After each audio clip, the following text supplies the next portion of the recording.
दोस्तों नमस्कार। स्वागत है आपका अनंत कहानियाँ पर। हम सुन रहे हैं कलम के सिपाही कहे जाने वाले श्री मुंशी प्रेमचंद के कथा संग्रह मानसरोवर 1 में संकलित कहानियाँ।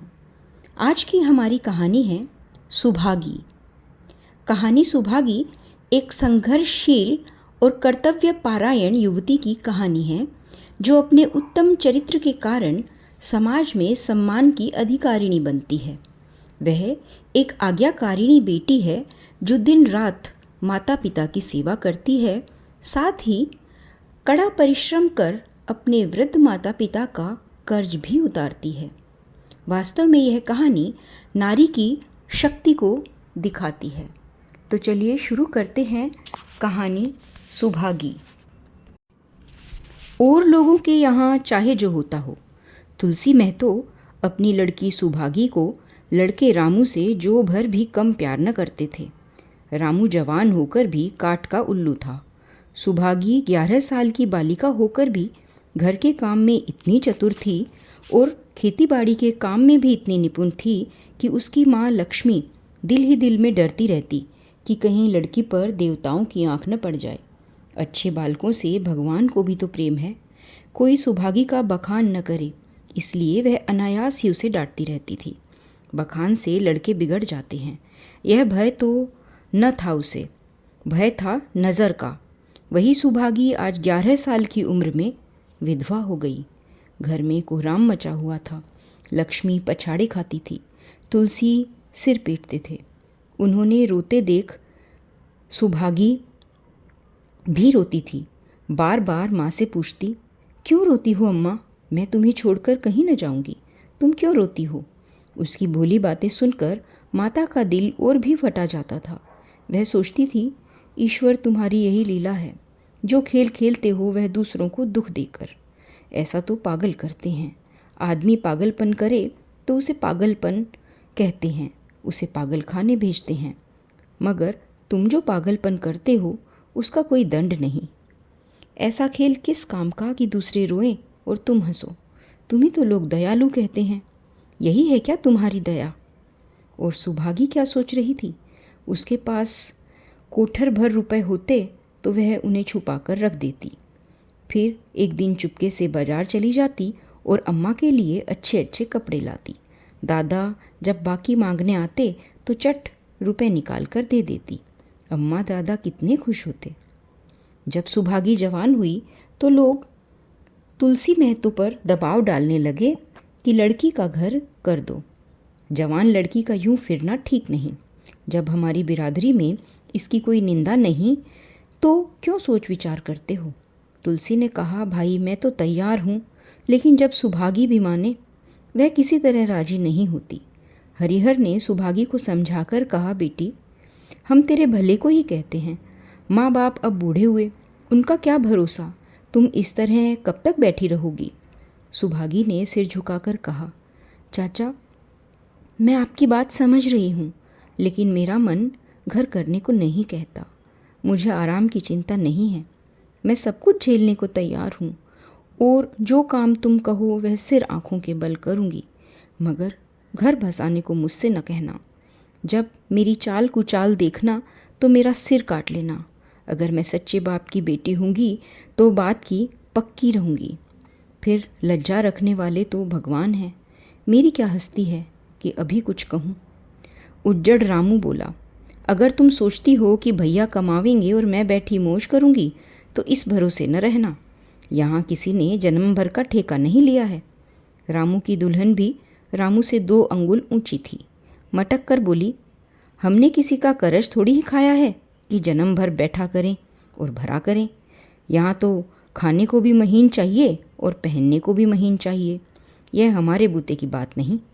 सुभागी ने गर्व भरे स्वर से कहा, भाभी मैंने तुम्हारा आसरा कभी नहीं किया और भगवान ने चाहा तो कभी करूँगी भी नहीं। तुम अपनी देखो, मेरी चिंता न करो। रामू की दुल्हन को जब मालूम हो गया कि सुभागी घर न करेगी तो और भी उसके सिर हो गई। हमेशा एक न एक कुचड़ लगाई रहती थी। उसे रुलाने में जैसे उसको मज़ा आता था। वह बेचारी पहर रात से उठकर कूटने पीसने में लग जाती, चौका बर्तन करती, गोबर पाथती, फिर खेत में काम करने चली जाती। दोपहर को आकर जल्दी जल्दी खाना पकाकर सबको खिलाती। रात को कभी माँ के सिर में तेल डालती, कभी उसकी देह दबाती। तुलसी चिलम के भक्त थे, बार बार चिलम पिलाती। जहाँ तक अपना बस चलता माँ बाप को कोई काम न करने देती थी। हाँ, भाई को न रोकती थी। सोचती थी यह तो जवान आदमी है, यह काम न करेंगे तो गृहस्थी कैसे चलेगी। मगर रामू को यह बुरा लगता। अम्मा और दादा को तिनका तक उठाने नहीं देती और मुझे पीसना चाहती है। यहाँ तक कि वह एक दिन जामे से बाहर हो गया। सुभागी से बोला, अगर उन लोगों का बड़ा मोह है तो क्यों नहीं अलग लेकर रहती। तब सेवा करो तो मालूम हो कि सेवा कड़वी लगती है या मीठी लगती है। दूसरों के बल पर वाहवाही लेना आसान है, बहादुर वह है जो अपने बल पर काम करे। सुभागी ने तो कुछ जवाब न दिया। बात बढ़ जाने का भय था, मगर उसके माँ बाप बैठे सुन रहे थे। महतो से न रहा गया। बोले, क्या है रामू, उस गरीबन से क्यों लड़ते हो। रामू पास आकर बोला, तुम क्यों बीच में कूद पड़े, मैं तो उसको कहता था। तुलसी, जब तक मैं जीता हूँ तुम उसे कुछ नहीं कह सकते। मेरे पीछे जो चाहे करना, बेचारी का घर में रहना ही मुश्किल कर दिया है तुमने। रामू, अपनी बेटी बहुत प्यारी है तो उसे गले बांध कर रखिए, मुझसे तो नहीं सहा जाता। तुलसी, अच्छी बात है, अगर तुम्हारी यह मर्जी है तो यही होगा। मैं कल गांव के आदमियों को बुलाकर बंटवारा कर दूंगा। तुम चाहे छूट जाओ, सुभागी नहीं छूट सकती। रात को तुलसी लौटे तो वह पुरानी बात याद आई।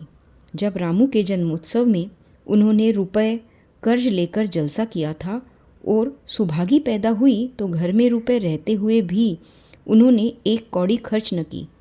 पुत्र को रत्न समझा था और पुत्री को पूर्व जन्म के पापों का दंड। वह रत्न कितना कठोर निकला और यह दंड कितना मंगलमय। दूसरे दिन महतो ने गांव के आदमियों को जमा करके कहा, पंचों, अब रामू का और मेरा एक में निबाह नहीं होता।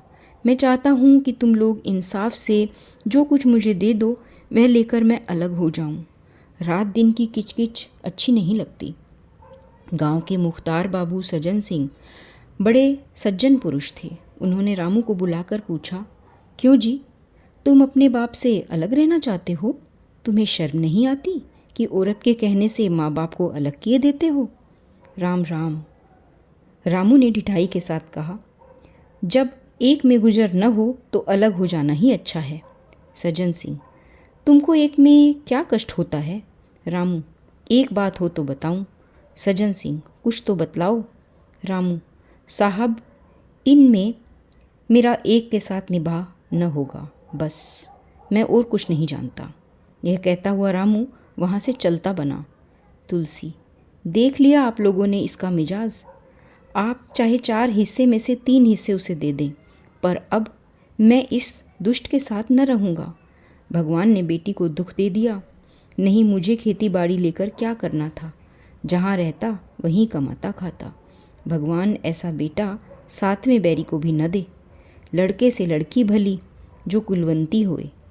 सहसा सुभागी आकर बोली, दादा, यह सब बाँट बखरा मेरे कारण ही हो रहा है। मुझे ही क्यों नहीं अलग कर देते? मैं मेहनत मजूरी करके अपना पेट पाल लूँगी। अपने से जो कुछ बन पड़ेगा तुम्हारी सेवा करती रहूँगी, पर रहूँगी अलग। यूँ घर का बाँट बंटवारा होते मुझे अच्छा नहीं लगता। मैं अपने माथे यह कलंक नहीं लेना चाहती। तुलसी ने कहा, बेटी, हम तुझे न छोड़ेंगे, चाहे संसार छूट जाए।